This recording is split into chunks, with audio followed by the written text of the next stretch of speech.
Hey guys, so this is just a really quick tutorial to show you how I make my wig caps smaller. Okay, so I have a client whose head circumference is 22, 14 from hairline to nape, and she is 15 inches from temple to temple.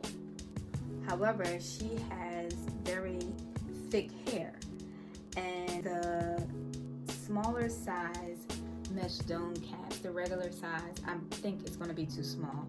Once I sew on the bundles and everything, I want to make sure that she has a little bit of room for braids, because if her hair is really thick, even if I'm braiding it down really small, there's still going to be at least about a half an inch of space that she's going to need from her scalp and to the braids.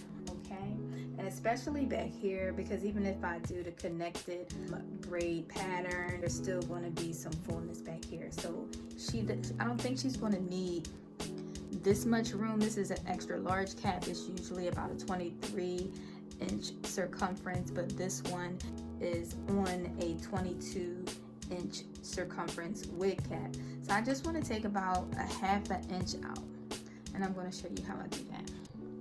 Okay.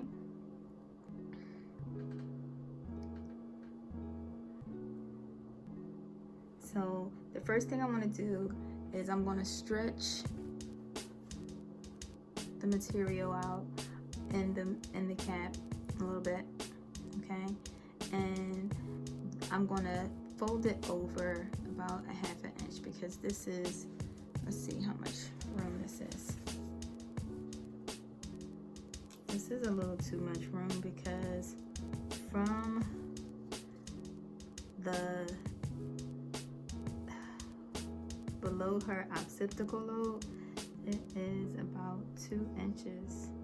So that's too long, too much. That's too much. So we're going to take about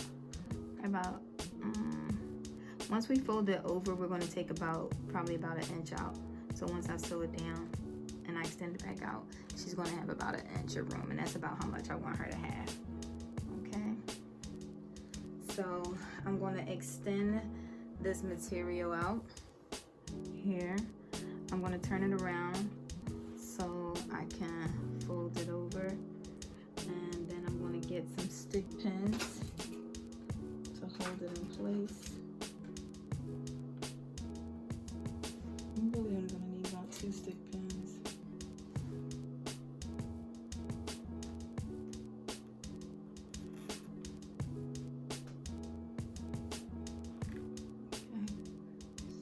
Just want to neaten it up a little bit.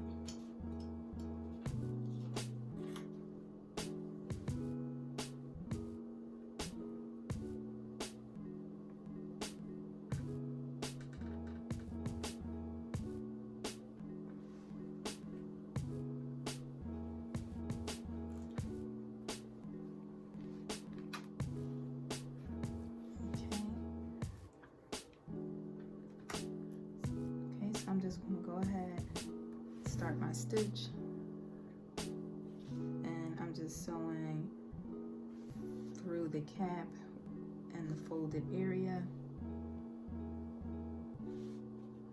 locking the stitch in. I'm locking the stitch in by going through the loop, and I'm just going to sew right up the line.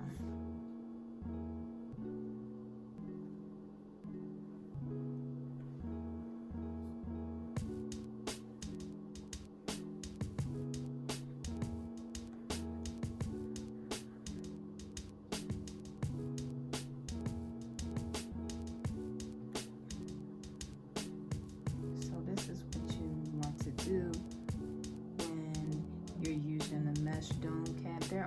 This is an extra large cap, but as I stated, sometimes it may be a little too big. The standard mesh dome cap, I like using these especially for people who have a lot of hair, because it is a smooth fill, and my hair expands in my wigs, or sometimes I may not have small braids in my hair, and just kind of toss my wig on, or maybe sometimes pull it back in a ponytail.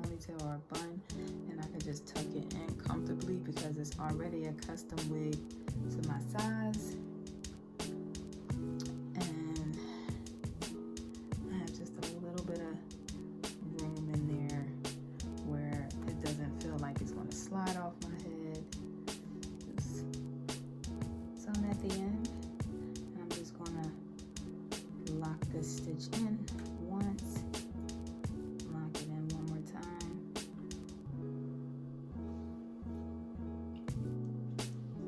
Trim the end.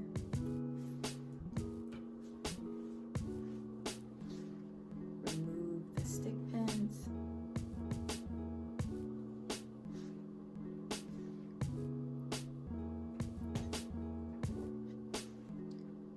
Check the extra room in my cap. You see how flat it's laying now? And I think that's going to be just enough room for what she needs, because her head is not that big, but her hair is a little full, and it's still at her measurements. Not too much bulk in the back, and just enough laying flat. But I think, you know, we gave this cap a little bit of depth for the size that it was before we sewed it on. It was too much depth. It was too much depth. So she has just enough for it to expand, especially as her hair grows. I mean, this girl has a lot of beautiful thick hair, and you know, we want to make sure that she has room also as it grows. So we have to accommodate for her hair under the wig. Okay? Thanks for watching.